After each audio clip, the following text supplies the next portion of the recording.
Hi, this is Nisha Shukla, Senior Assistant Editor, B2B Division, the ET Now Machinist magazine. Today, we have with us leadership team of Mitsubishi Materials. So, hi. Hello. My name is Prashant. I work in the capacity of Managing Director of MMC Hardmetal India Private Limited, which is a 100% owned subsidiary of Mitsubishi Motors Corporation, Japan. Sir, could you let us know about the key offerings that you have displayed here out at your stall? So, what visitors can expect out here at MTEX? We have mainly displayed all the new products which we have launched recently in Gymtop. All these products are displayed here. To name a few, we have extraordinary productive new turning inserts for cast iron, steel, stainless steel and exotic materials.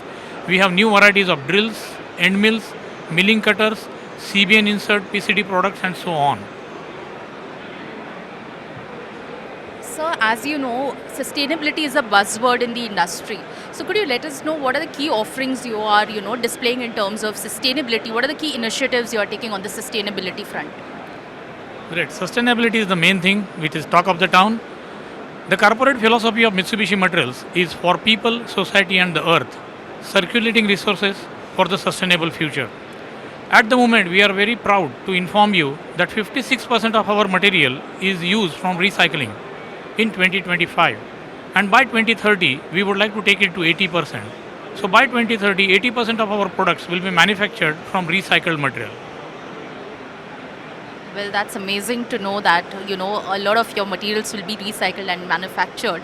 Coming to another question, what are the key markets that you're looking at, you would be targeting going forward?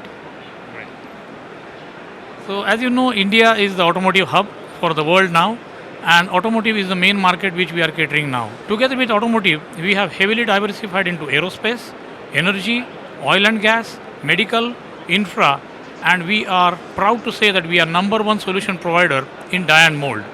With original Mitsubishi brand what we have, and we have acquired sales rights of Moldino product from 2022, we have become undoubted leader in Indian segment subcontinent for the die and mold cutting solutions. Right, sir. So, could you let us know about your vision, the future plans about, on Mitsubishi Materials? In 2016, we acquired a small manufacturing unit in Chhatrapati Sambhajinagar, and we started manufacturing tools under Make in India campaign. We have geared up a lot, and now we can offer these solutions not just to Indian industry, but we export 35% of our production to Japan, Europe, and Southeast Asia. With that, we would like to go one step ahead and establish 2 more manufacturing plants in the years to come and provide solutions to our customers which are made in India at a reasonable price but the same quality which is made in Japan.